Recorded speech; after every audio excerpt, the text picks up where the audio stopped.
Ian, thank you very much. As I said, we will hold over questions to the end and pass directly to Pim. Allison is going to speak to us on women, children and the Roman army. Pim, welcome. Thank you. Now I hope you don't mind, I'm going to sit and I'm going to follow my notes a bit, because if I don't I'll go on for far too long, so you might see me put my head down and read a bit. Okay, I've got to work this out because I'm left-handed, so I've got to use that finger. No? There we are. Alright, let's get beyond that. So the Roman military is an important component of life in the provinces, as we've just been talking about. Only a decade or so ago, though, it was a widely held perspective among many Roman scholars was that the Roman military bases, particularly in the 1st and 2nd centuries, housed essentially segregated communities of male combatants. With the exceptions of the commanding officers and senior officers' households, all women, families and other hangers-on were thought to have lived and worked in external settlements outside the fort walls. In this talk this evening, I will review how increasing evidence for women and children inside the walls of Roman military bases is changing our attitudes. Attitudes to the nature of Roman forts and fortresses, to the kinds of people who inhabited them, and to the concept of Roman military communities. I will also reflect on some of the inherent biases in past and current scholarship, and on how such biases have impacted on the ways in which questions concerning the presence and roles of soldier families have been treated. I hope to demonstrate the importance not only of recent epigraphical studies but also of artefactual studies in breaking down traditional perspectives of the Roman military towards greater comprehension of the complex communities that no doubt occupied many military bases. And I say this tonight, I didn't realise, but tomorrow is International Women's Day, so I wrote this without even thinking about it, but it might have some resonance. So in my talk, I will focus on the early imperial period when the marriage of ordinary soldiers was reportedly legally banned. Herodian tells us that Septimius Severus allowed soldiers to wear a gold ring and live as in marriage with their wives, which assumes a pre-existing marriage ban. We know that soldiers, senior officers, were allowed to marry. We're not so sure about junior officers. There's still been some recent debate about this, but ordinary soldiers were banned from legal marriage up until 197 CE. We don't exactly know when that ban was put in place. We assume it's normally attributed to Augustus, because Claudius tells us that soldiers were granted the privileges of married men, so we assume that there was already a ban in place before Claudius.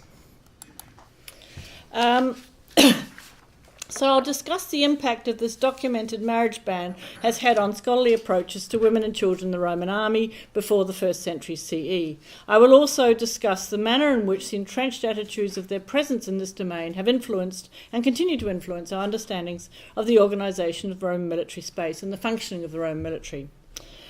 Now, I put up this slide here. So there's going to be quite a few words. Again, you don't have to read them all because I'll probably say them anyway. Some 19th and early 20th some 19th and early 20th century scholars showed concern for the documentary evidence that Roman military communities included women. Such scholars were interested in what this marriage ban meant for the women's presence in the sphere, for their status and their levels of dependency. That is, whether these women were in fact members of officers' families, were the wives of ordinary soldiers, or were concubines. In 1884, the French scholar J.B. Muspellet discussed whether ordinary soldiers would have had wives who would have accompanied them to different parts of the empire, and he noted that a number of digests presumed married soldiers and concluded that it would have been impossible for Augustus to have been able to make celibacy compulsory for 200,000 to 300,000 men while on duty for up to 25 years. And I'll just pause there so you can think about that for a minute. He therefore saw little reason to doubt the presence of ordinary soldiers' wives within these communities. And in 1909, the German scholar W. Liebmann published an exercitus on soldiers' concubines, and he compiled a long list of textual and epigraphical references, notably from military diplomas, which indicated to him that ordinary soldiers lived together with women, and no doubt families, during the early empire, despite the ban on legal marriage. He argued that either a soldier would have occupied a legitimate marriage before entry into service, which would have been suspended during service, or actually he did not generally exhibit a separation, and those are the words of Liebman, whatever that means. But he did argue that it was possible for ordinary soldiers to have occupied an ex iure gentium marriage, to have basically had a common law marriage, and we'll come back to that. So this is what scholars were saying at the end of the 19th and early 20th century. Liebman concluded that while Augustus had set a strict law prohibiting ordinary active soldiers from marrying, the lax handing of discipline allowed them to live together with women by various arrangements. However, he also argued that women would not have been allowed to come into the fort proper because there would have been a hindrance there. And he gets this from the condemnation we find in a number of textual sources, and I put these up here, about officers' wives meddling in military affairs. For example, the debate in the Senate that said there'd been much less corruption if wives and families didn't go with their husbands to the frontier. And then Juvenal talks about those women with unflinching face and hard breasts participating in male discussions of military and political matters. And then Herodian said that women were basically, or wives were detrimental to military discipline and preparedness for action and war. But what these complaints actually tell us is that these women were there. You wouldn't be complaining about them if they weren't. So what I've done here, just going back to these other two 19th century scholars, early Roman, late 19th and early 20th century scholars, they demonstrate that at this point there was some concern for the presence and roles of women and families in the military context. Throughout much of the 20th century, though, we see that any existence of women in this domain seems to be pretty well ignored. What's happened? No, next one.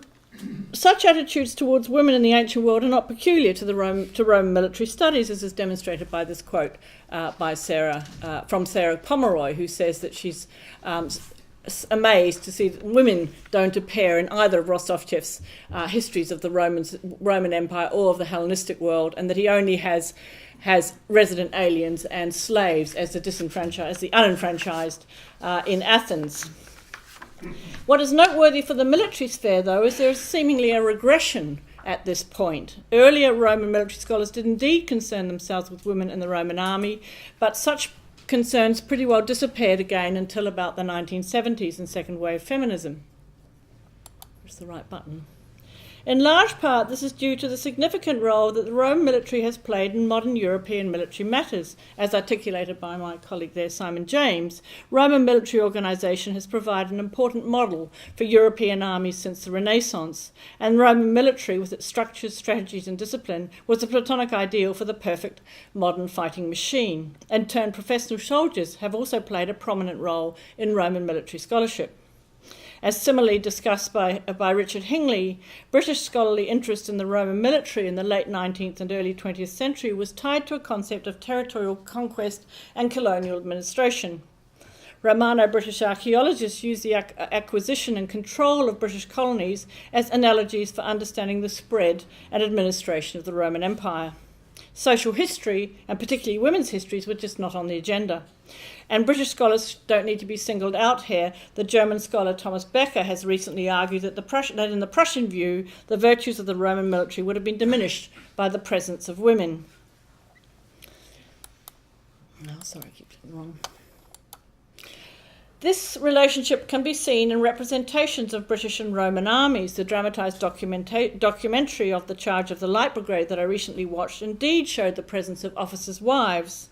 More interesting to me, though, was that the military formations represented in this drama and in this watercolour here look very similar to the 18th century prints of supposed Roman military manoeuvres. That is, not only has most Roman military scholarship concerned military strategy administration, but as Richard Hingley has argued, understandings of Roman military practices have been entwined with those of the British Imperial Army. And the picture I've got there is not quite the one I wanted. I had a really good one of Caesar's armies, but I gave it to my godson. I was looking for it, then I suddenly realised I'd given it away. Anyway, in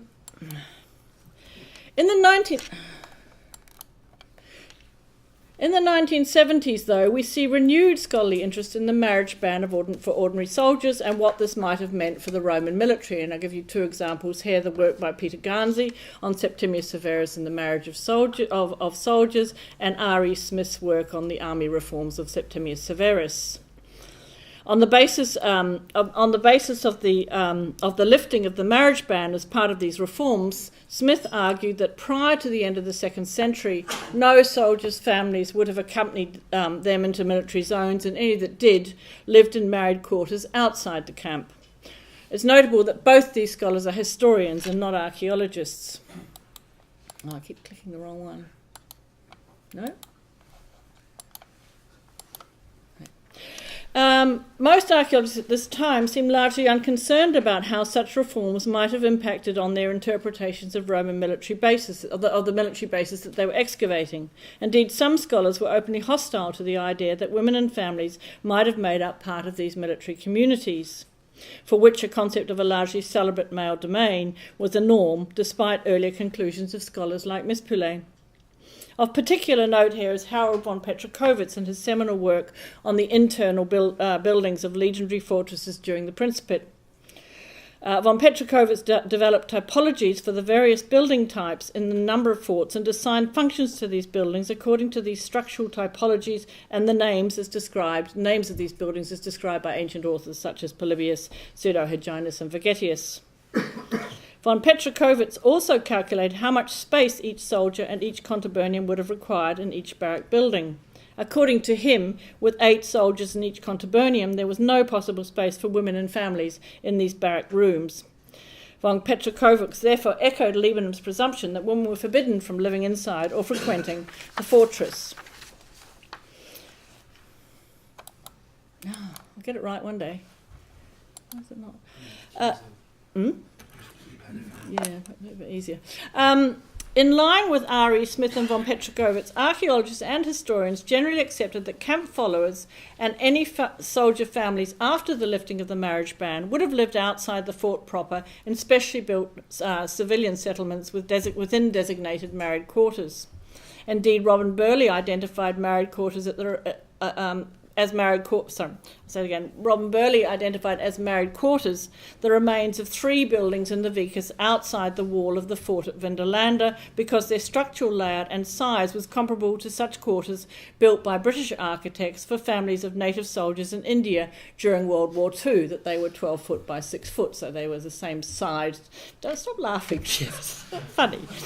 2 of these so identified married quarters at Vindolanda lay beneath later 3rd century buildings, and only one was only one of these was actually completely exposed. And in this was found pottery and also coins that dated to 160 CE, so they dated some 40 years before the lifting of the marriage ban, which was a concern for Burley. So he assumed, therefore, that these were unreliable evidence and that the structural and sort of typological understanding was much more reliable evidence for how these buildings were used and how they would have been dated. So what Burley is doing here is he's following accepted wisdom that there would have been no married soldiers before 197 CE.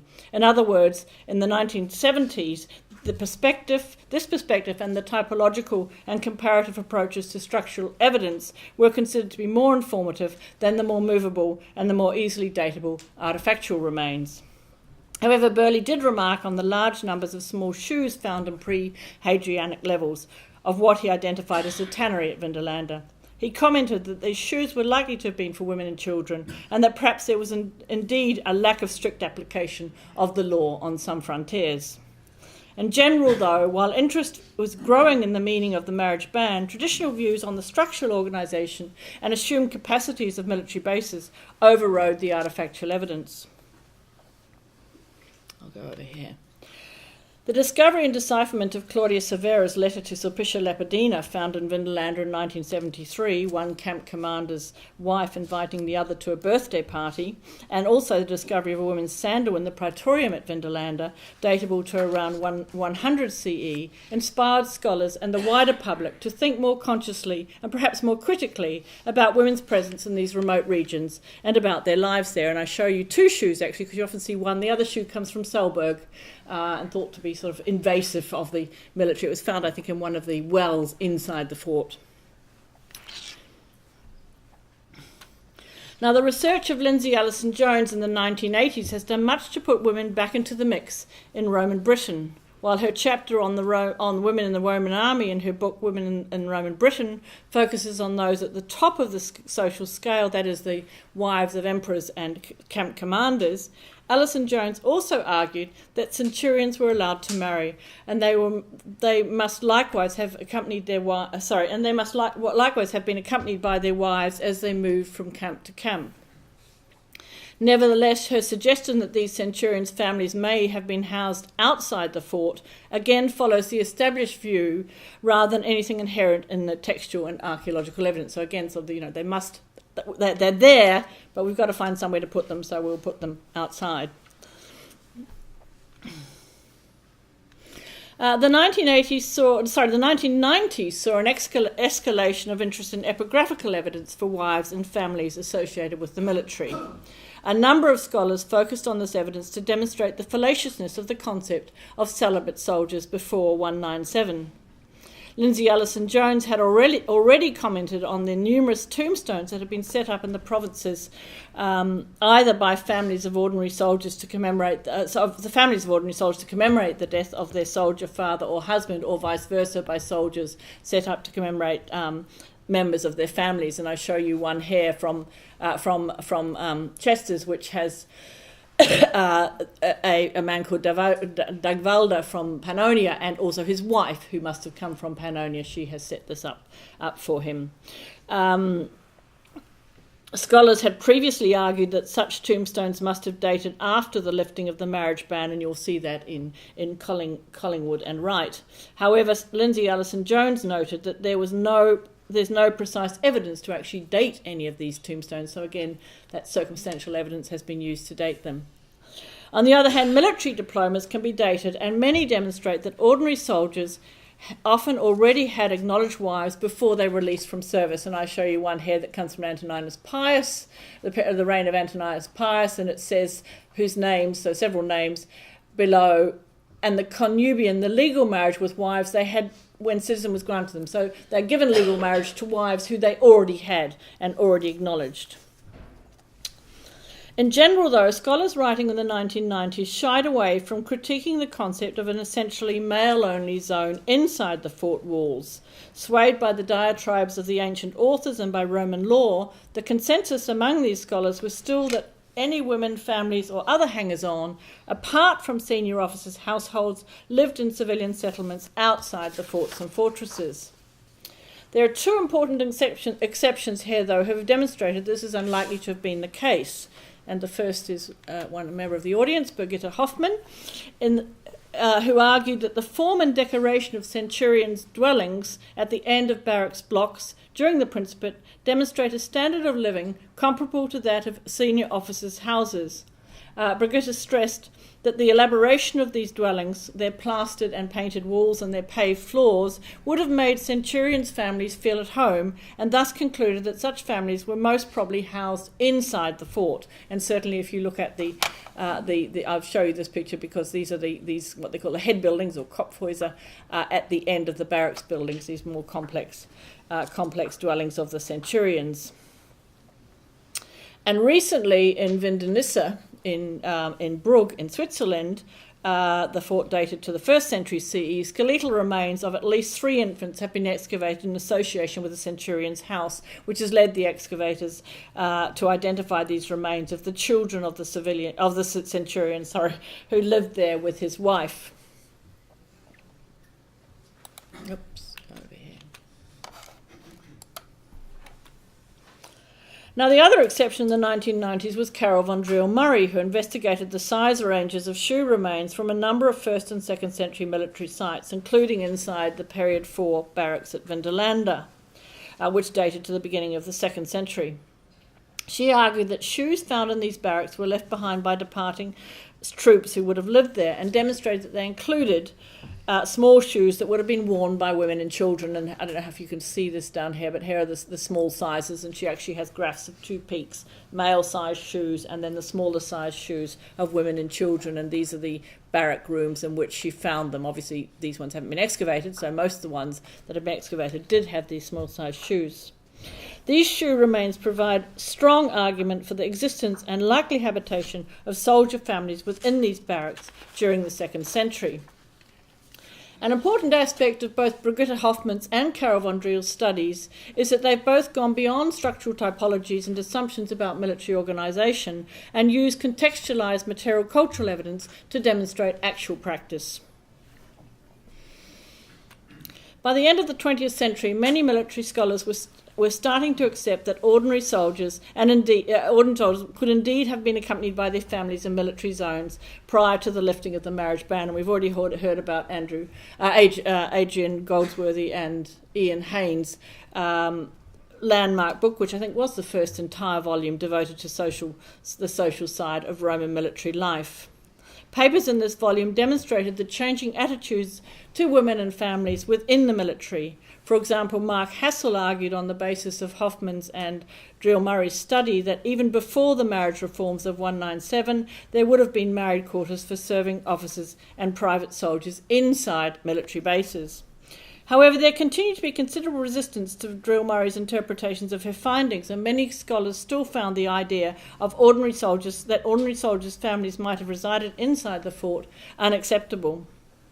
They saw this as trespassing on military space, an impossibility inside barracks where von Petrikowitz had clearly defined the number of people, namely 8 soldiers in a contubernium, who could be accommodated there. And his calculations have often been used to estimate the unit strength of Roman military bases. So this does again cause a problem if you've got women and children in there.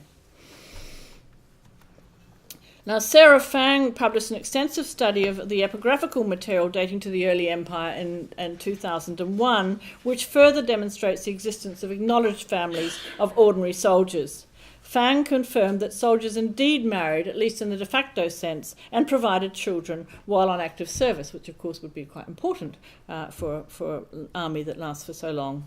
However, she was explicit in her non-preparedness to accept that such families were accommodated within the walls of the military bases. She argued that archaeological evidence, such as that used by Driel Murray, is difficult to interpret and generalise from, and she suggested it indicates only occasional presence of women in these barracks.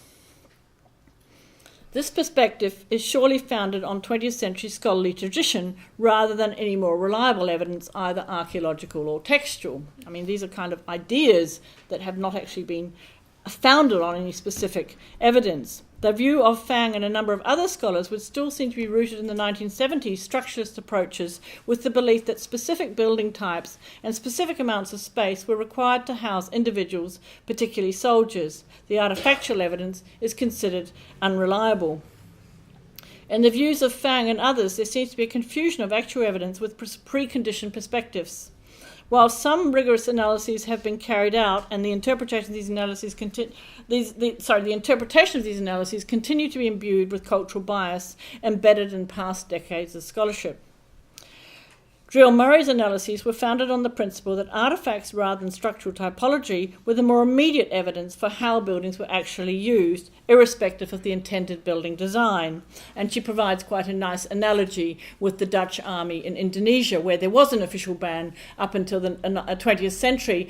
Despite this, soldiers took concubines from the native populations and they lived with them in sort of makeshift arrangements within the barracks. So space, again, the idea that we can somehow understand how many people occupied a certain amount of space is very culturally specific, and we need to be aware of this.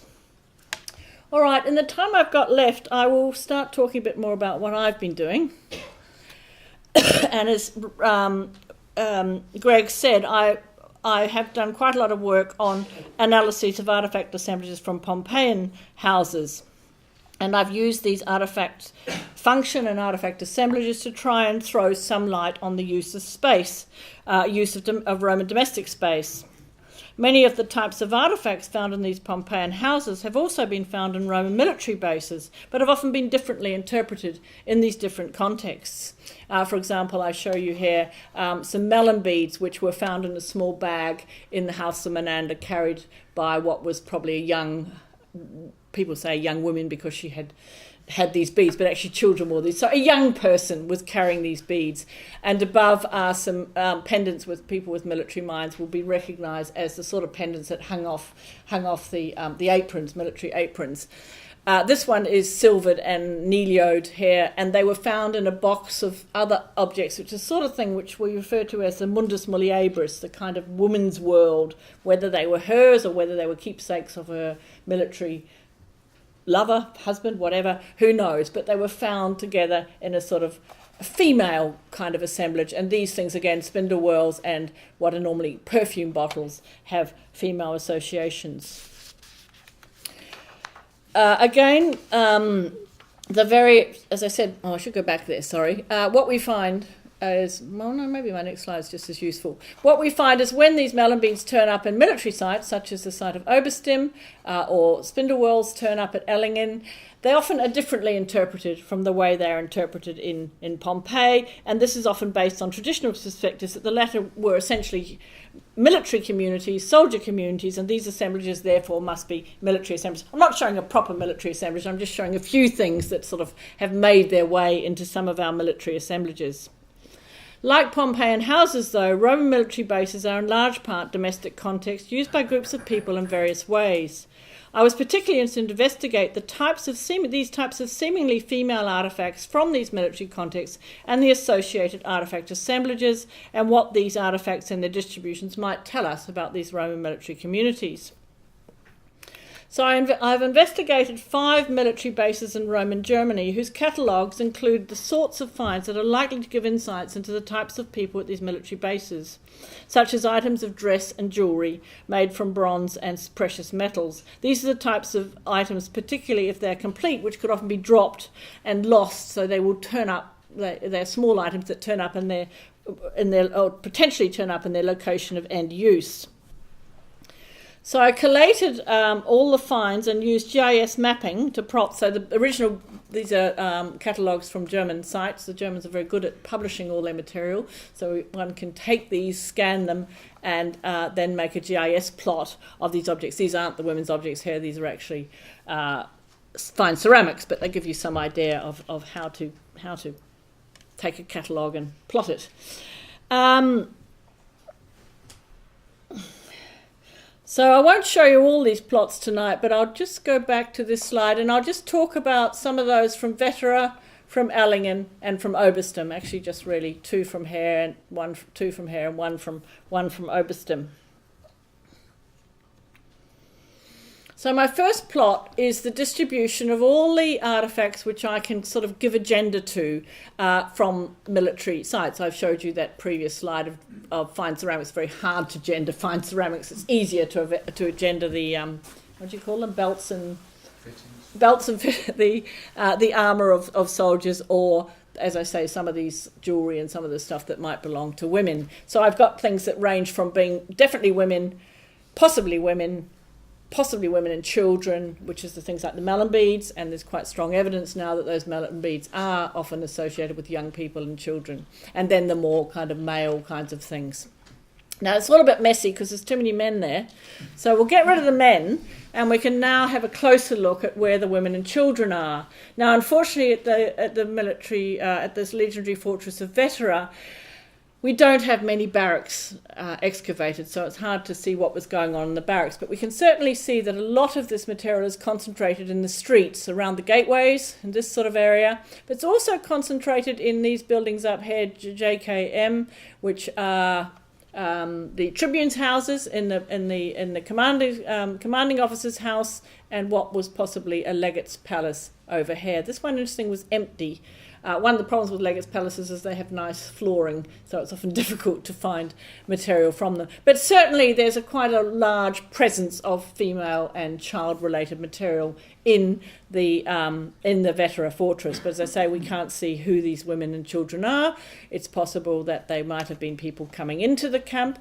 Interesting, this one here, which is definitely female, and I can't remember exactly what each thing is, but this seems to be like a tavern, seems to have a lot to do with gaming and food from here, so there seems to be a woman associated with a tavern. I'll come back to that in a minute. My next fort is the fort at Oberstim, and this was thought by the excavator to be a supply fort. And what's interesting is we find women's material in almost every part that was excavated. We certainly get quite a lot from the commanding officer's house. Up here is thought to be the immunes or the craftsmen's residences, and there's quite a lot of material found in sort of pits related to those buildings. A number of objects scattered through these ordinary barracks here. Quite a concentration. I mean, these are small numbers, I admit they're very small numbers, but they're there, and that's the important thing. In this corner here we find quite a lot of coins, and we also find quite definite female artefacts in this area, which might suggest that women are involved in the commercial activities of the supply fort.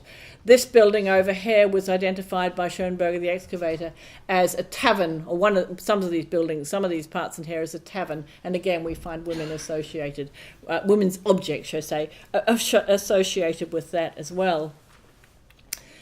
The last fort I want to look at is the fort at Allingen. I want to start off by showing you the distribution of the human skeletal remains, because quite a few skeletons were found at this site. And these blue dots, I hope you can see them, not as bright there as they are here.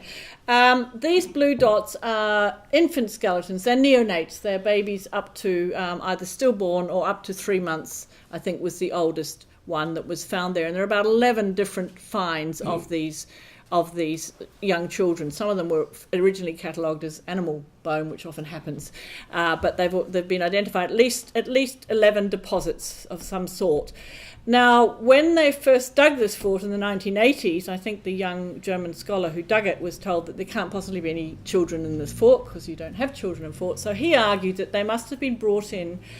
When they rebuilt the fort's got two periods, first and second phase of occupation, that when they brought the second phase in, they brought in material from a cemetery, and there must have been baby bones mixed up in it. Anyway, they had to get around. There was one way of getting around this problem. What's interesting, though, the anthropologists who analysed the bones noticed that some were articulated. They're articulated vertebrae and skulls, so quite definitely these are proper burials. And they are buried. The problem with some of these early sites is there's not very good stratigraphy, but they are stratigraphically below the later sites, so they're probably either dug into the earlier period, and some, in fact, I think this one over here had first period earlier second century material, I should say, but this fort dates probably up to the end of the second century. So there are definitely some burials. One is down a well, not such a nice burial perhaps, but there may be other reasons for that. The other thing to think about too is that it was quite common to bury newborns under the floor. It was a sort of a common practice. So it seems likely that if you're burying them under your floor, then you lived there. These are women having babies in this fort. Some German scholars said, they might have brought the babies in to bury them under their father's floor while they lived outside. There's another way of trying to argue away the evidence that we have. Anyway, if we combine this evidence with all the other kind of female and child-related material from the fort at Allingen, we see that there's quite a lot of it. These pale blue dots are still my skeletons, child skeletons, but there's a lot of other material within the fort, within these different barracks. To say this seems to have been another auxiliary fort, and the excavators think it was probably a fort where Vexillation lived to build the limes. So these are kind of, again, they're not necessarily a fighting unit, and certainly there was very little military material found in this fort, except some projectiles that could have been used for hunting or for military activities. What is interesting is that these here are stray finds. finds that were not identified with given a proper provenance within the fort. And there are higher percentage of stray finds that can be related to women and children from this fort than there are ones that can be related to men, which I find kind of interesting because there are very few objects, as you saw from my Vetter one, that we can associate with men and women. So here we have a higher percentage of stray finds that can be associated with women and children. And again, I think the excavators thought, well, this thing is out of place. We'll just call it a stray find because it shouldn't be inside the fort. Anyway, so these 3 or 5 forts that I've looked at, each one doesn't have a lot of material, but together we're starting to get a pattern of female activity throughout the fort, not just in the commanding and senior officers' residences, but in other barrack buildings and in other activities that the forts were engaged in. Now, many military scholars now are accepting now of the potential for actual soldier families to live with them within their barracks. And I just show you, I'm not showing off, but I'm just showing you some reviews of people who are saying, yeah, it's okay. We accept that they were there. But many of them are still reluctant to consider that the presence of these families would have had a significant impact on the functioning of military communities. Bill Hansen, for example, wrote in 2005 that the bases were unlikely to accommodate more than a few civilians on the frontier. And Simon James also wrote that there would have been a minimum of soldiers married at any given moment. And I agree with Simon that, when we look at the commemorations, the younger soldiers are commemorated by their comrades, and it's the older soldiers that are commemorated by their husbands and wives, by their wives and children. However, I still think there's a bit of dragging of heels here and a reluctant acceptance of the growing evidence for female presence in this hallowed male arena. The artefactual material cultural evidence is making the Roman military look less and less like the centuries-old concept of a strictly organised and controlled fighting machine. So I thought I would test these views, and I used the artefactual evidence again to try and assess the numbers of women and civilians in these military communities. Don't worry, this is in the Festschrift to Bill, so he's read it and he's commented on it, so it's fine. So here what I've done is I've analysed the different percentages of artefacts according to my gender and status categories. Now, I admit, again, that these figures are not very statistically reliable, but what is interesting is across these 3 main forts, there's more than 20%, a fairly sort of consistent number of more 20% of artefacts that can be associated with women and children. Interestingly, there's very few military objects, but that would be expected because this is mainly based on clothing, and soldiers don't wear their military garb when they're inside, and even if it was there, it would be taken away when they left. So we might expect a fairly low amount of male stuff. So we've got a sort of fuzzy bit in the middle, but what's quite clear is these fairly high percentages, and here's Ellingen with the vicus included, and it has over something in the region of 35% women, so that's a nice sort of control as well. I don't think these percentages can be easily explained away, and I don't think they would be correct to consider the people they represent to be irrelevant to military organisation and life inside the forts. If you think, for example, with Vetter 1, with a double legionary fortress with 12,000 men in it, 12,000 fighting soldiers, 20% of that's about 2,500 women and children. So it's quite a substantial. My village isn't that big, so it's quite a large number of people who would have been involved, not just sort of hangers-on and a hindrance, as the ancient authors said, but could have been involved in many of the activities that went on in these military communities. Now, throughout this talk, I hope I've demonstrated that entrenched perspectives on the nature of the Roman military rather than the actual evidence have often inhibited acceptance of the very mixed communities that must have inhabited Roman military bases. In particular, such biases have inhibited acceptance of families of ordinary soldiers and perhaps other women who would have lived inside the forts and fortresses and have been active participants in the running and organisations of these communities. And I show you a photograph of what we used to think Roman dinner times were like, and soldier meals were like, and a new representation from Vindonissa, where there is an actual tablet that talks about Ballica, who had a tavern just across the way from the bars. And so this is what we should perhaps think about more when we consider how life went on inside Roman military bases. And finally, I'd like to acknowledge all those scholars of Roman military studies who have made it possible for us to reach this point in our understanding of the nature of the Roman military communities, so that we can indeed have a better understanding of the wider social impact of these very complex communities. Thank you.